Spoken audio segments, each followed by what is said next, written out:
Então, bom dia a todos. Bom dia.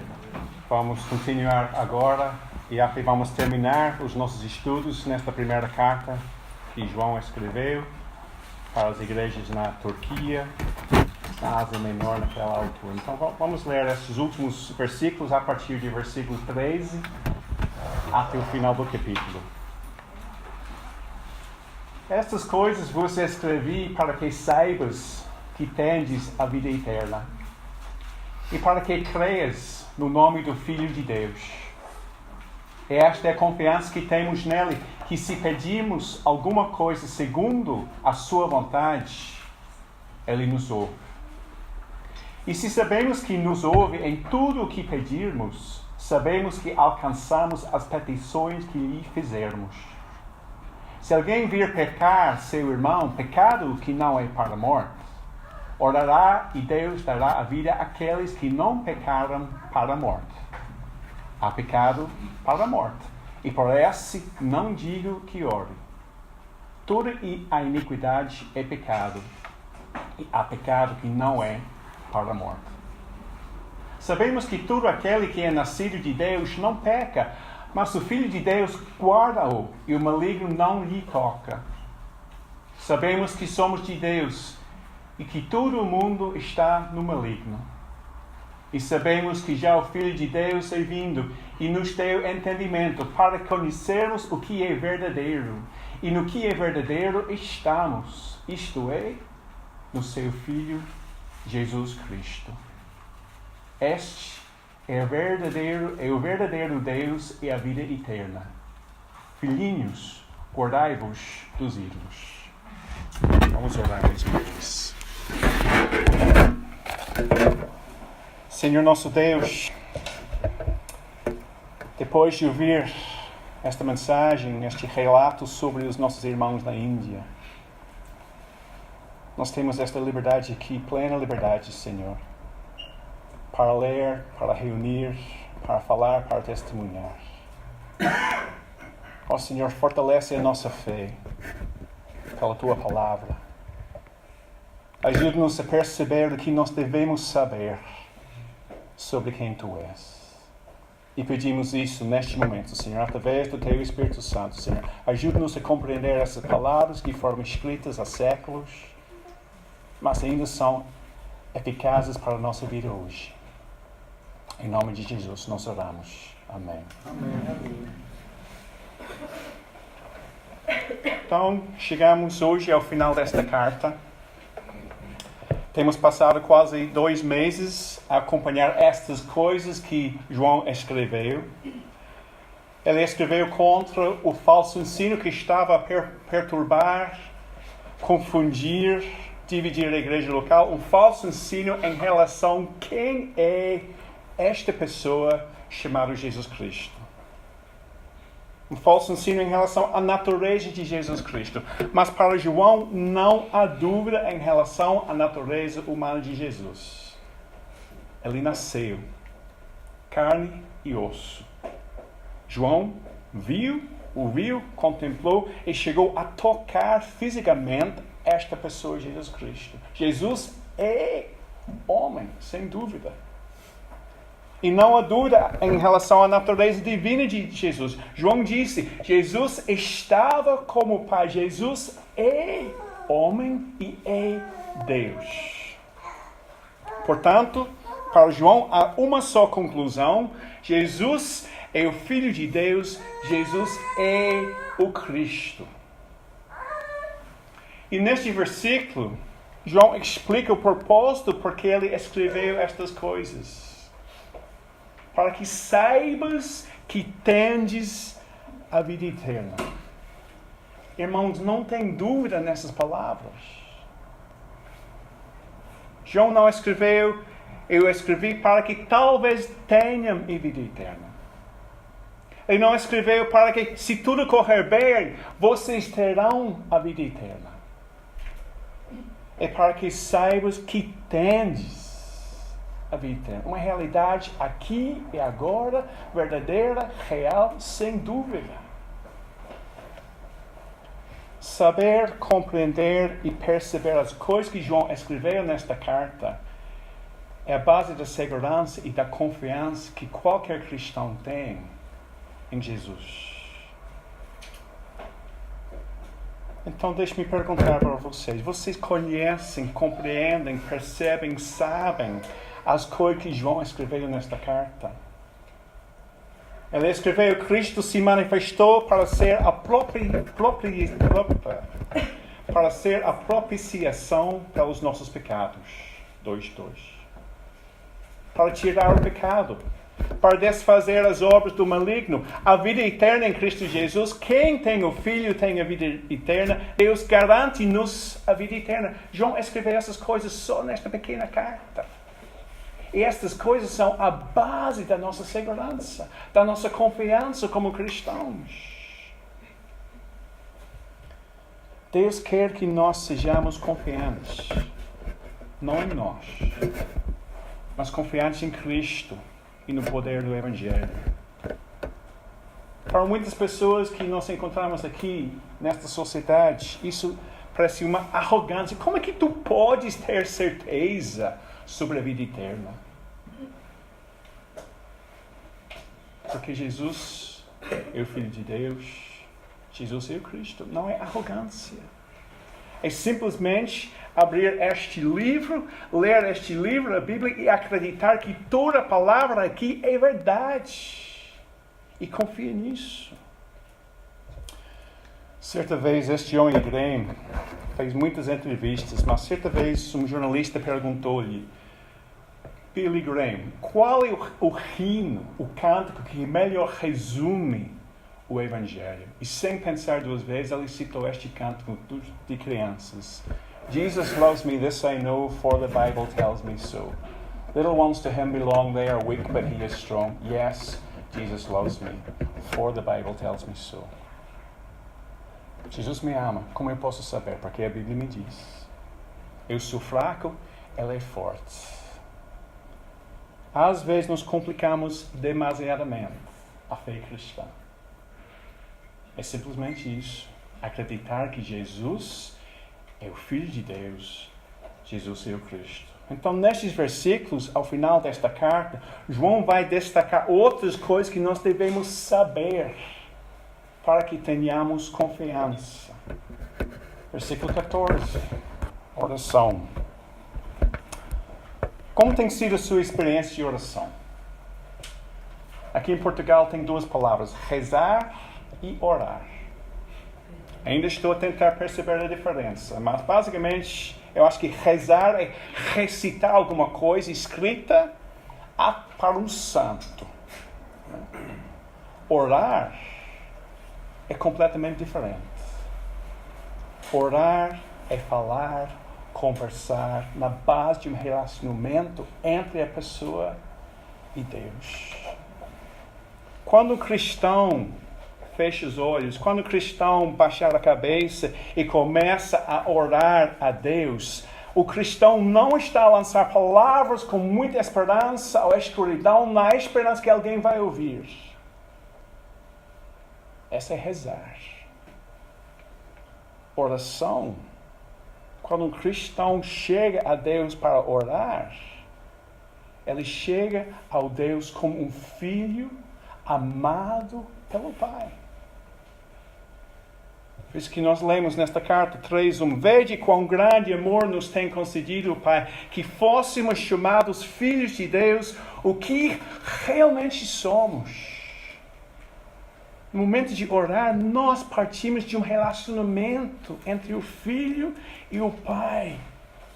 Deus está atento aos pedidos dos seus filhos. Podemos chegar a este Deus Todo-Poderoso, sem princípio, sem fim, eterno, perfeito, justo, com confiança, por causa do relacionamento. É isso que o escritor de Hebreus diz: cheguemos-nos, pois, com confiança, onde? Ao trono da graça, para que possamos alcançar misericórdia e achar graça, a fim de sermos ajudados em tempo oportuno. Esta é a nossa confiança em oração. Chegamos ao nosso Pai por meio do Filho Jesus, que é o Cristo.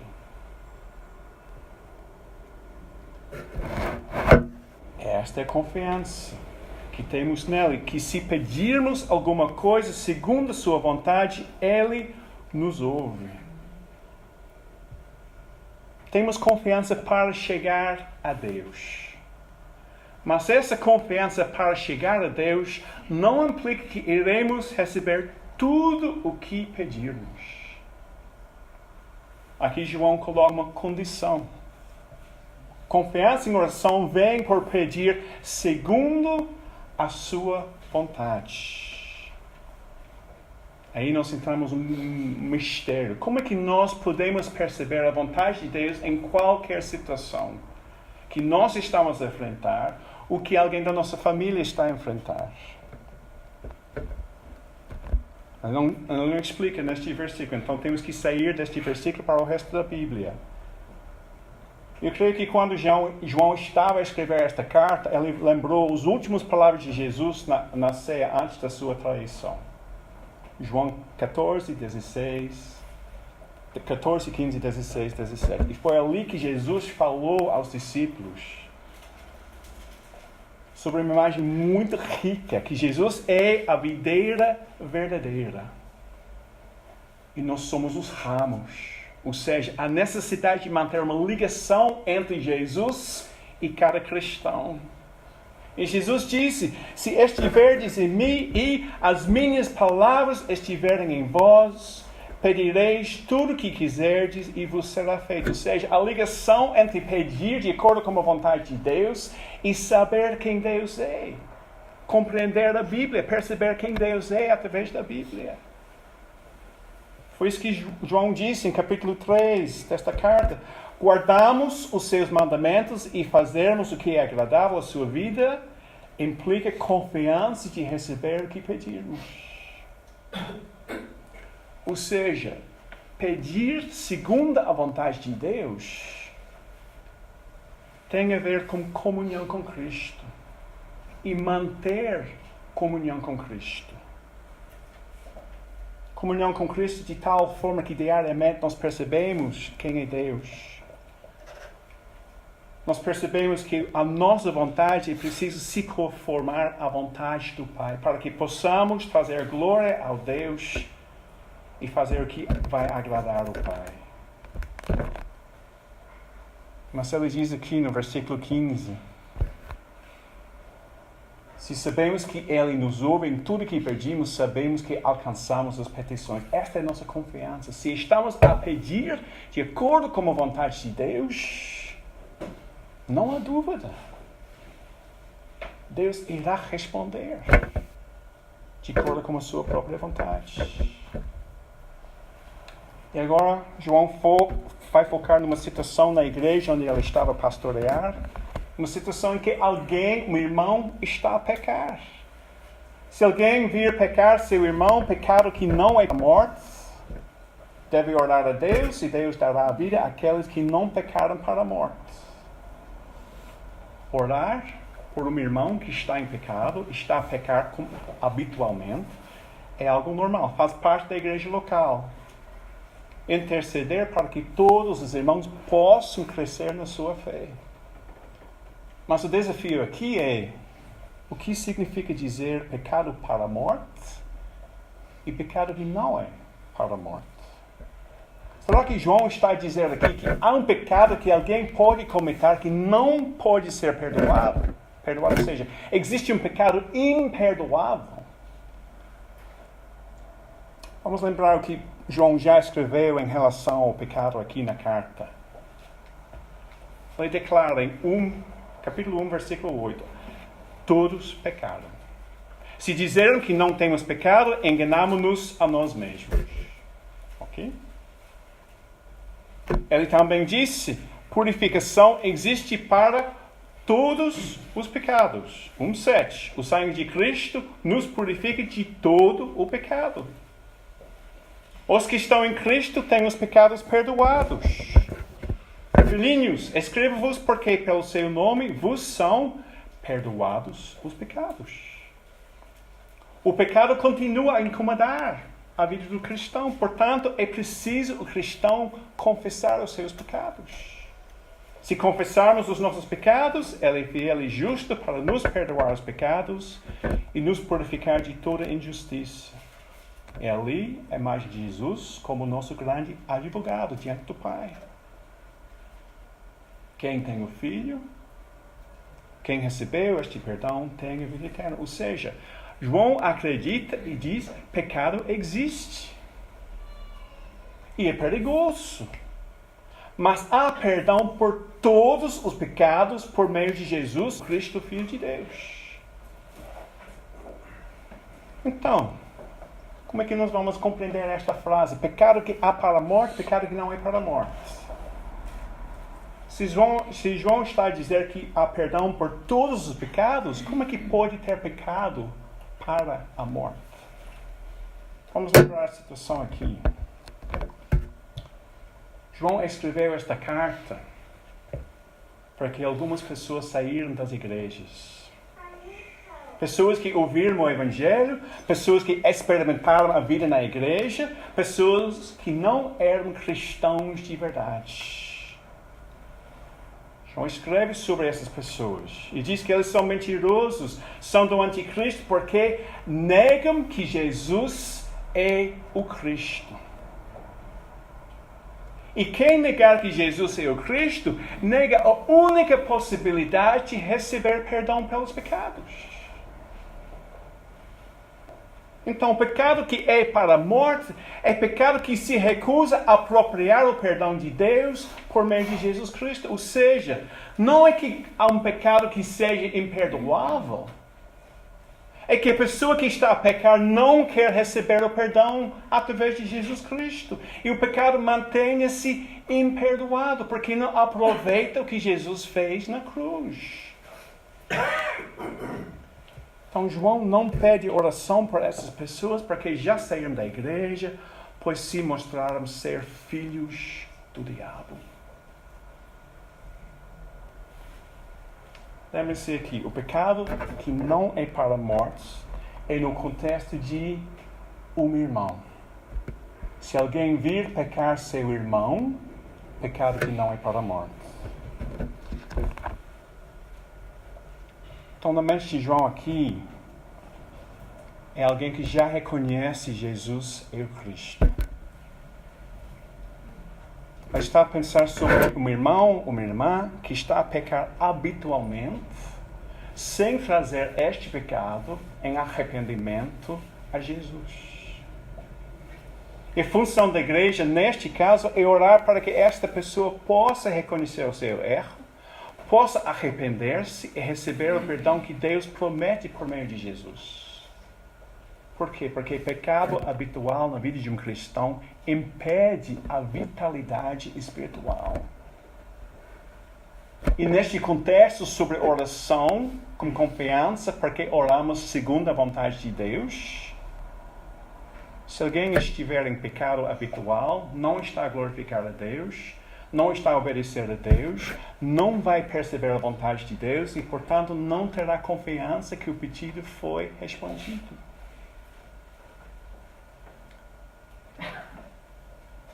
Se calhar vocês já conhecem, isso foi uma coisa que alguém me ensinou muitos anos atrás em relação à oração. A tradução é basicamente isso: adoração, confissão, agradecimento e súplica.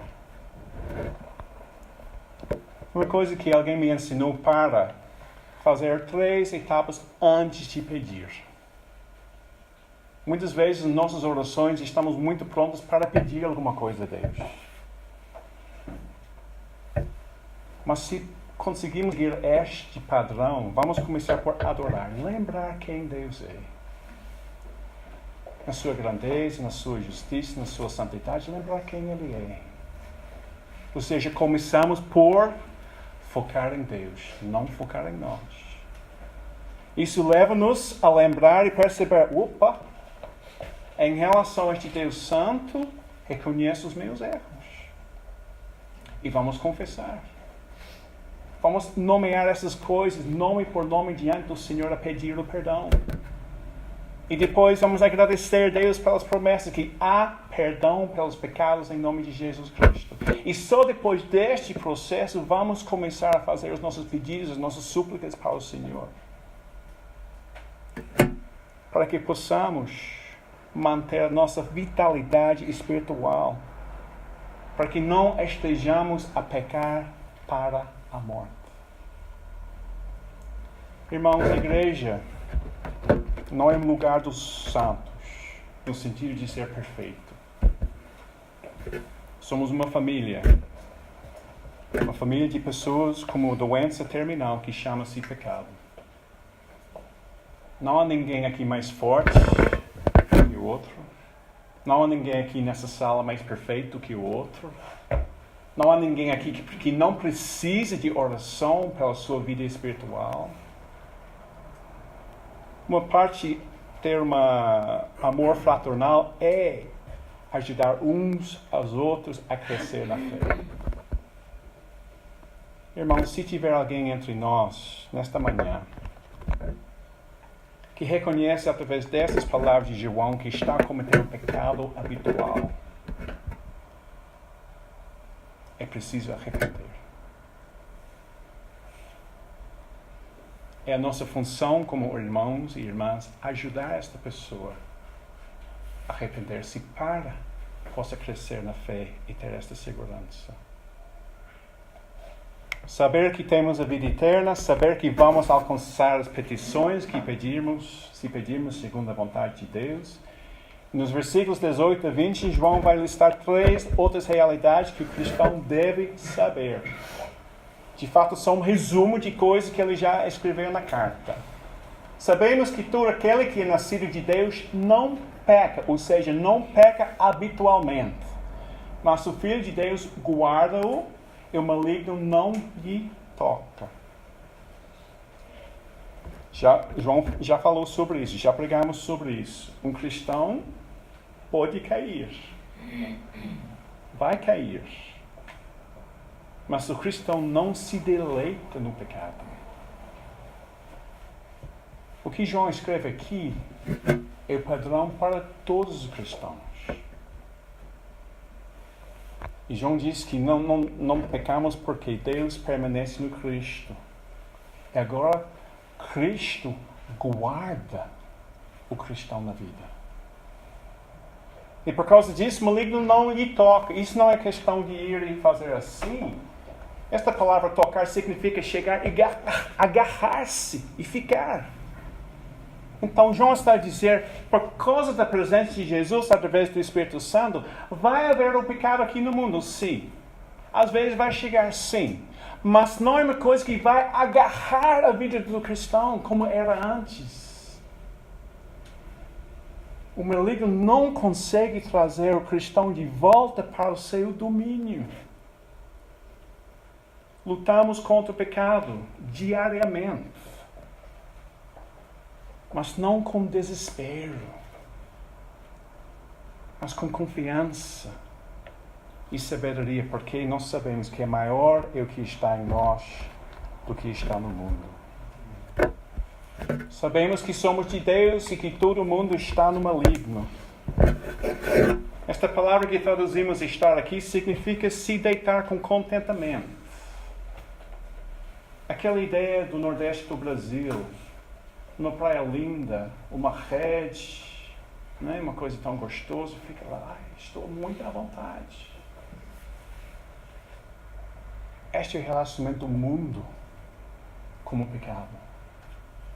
O cristão não é. O cristão não fica à vontade nos braços do maligno. O cristão que é nascido de Deus, que pertence a Deus, que está guardado por Jesus, não se deita com contentamento nos braços do mundo. Tem que lutar diariamente. E por final, sabemos que já o Filho é vindo e nos deu entendimento para conhecermos o que é verdadeiro e o que é verdadeiro estamos. No mundo, muitos se deitam com contentamento nos braços do inimigo de Deus. Mas Jesus nos deu entendimento para conhecermos o que é verdadeiro. E ser, na verdade, não é uma questão de ser correto. É uma questão de compreender, perceber o mundo como ele realmente é.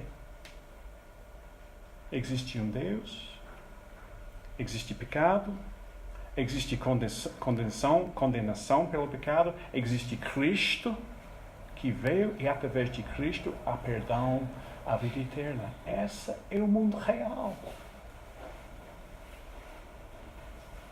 E através dessas coisas que João escreveu, nós podemos estar nesta verdade. E as últimas palavras de João aqui. Filhinhos, guardai-vos dos ídolos. O que é um ídolo? O que é um ídolo? Feito de madeira, barro, ferro, metal? Sim, pode ser. Mas basicamente qualquer coisa em que confiamos, em que nós encontramos a nossa segurança. É qualquer coisa que se torna um substituto por Deus. Na segunda-feira alguém postou um link para um vídeo no Facebook. Muitas vezes eu não vou para assistir esses vídeos, mas esta vez o título me chamou a atenção. Domingo é o maior dia de idolatria. E comecei a assistir. Foi uma pregação de um Paul Washer. Domingo é o maior dia de idolatria. Ele não estava a falar sobre os grandes centros comerciais e shoppings abertos nos domingos, para que os cidadãos do século XXI pudessem prestar culto aos ídolos de materialismo e consumo. Não foi falar sobre isso. Não estava a falar sobre os rituais e peregrinações da Igreja Católica Romana, nem do ocultismo, nem da bruxaria. Estava a falar sobre igrejas evangélicas nos Estados Unidos, no Brasil, na Europa. Ele estava a sugerir que nos domingos é possível estar reunido aqui nesta sala com o propósito de prestar culto a Deus e falhar. Em vez de adorar a Deus, é possível adorar um ídolo, um Deus falso que nós criamos. Por quê? Porque falta-nos sabedoria. Um Deus que acabamos por criar porque não sabemos quem Deus é. Importância de ler a Bíblia, de saber as coisas que ele escreveu nesta carta, de andar na verdade. João escreveu para cristãos que estavam um pouco abalados. Não sabiam se era verdade, era mentira. Não podiam distinguir entre a luz e as trevas, nem os filhos de Deus, os filhos do diabo. E ele escreveu estas coisas para que vocês saibam. Tenham certeza. Sejam preparados para avaliar qualquer coisa que chegue à sua frente. Guardai-vos dos ídolos. Ele termina com esta palavra que nós recitamos várias vezes. Amém. Significa assim seja entre nós. Vamos orar.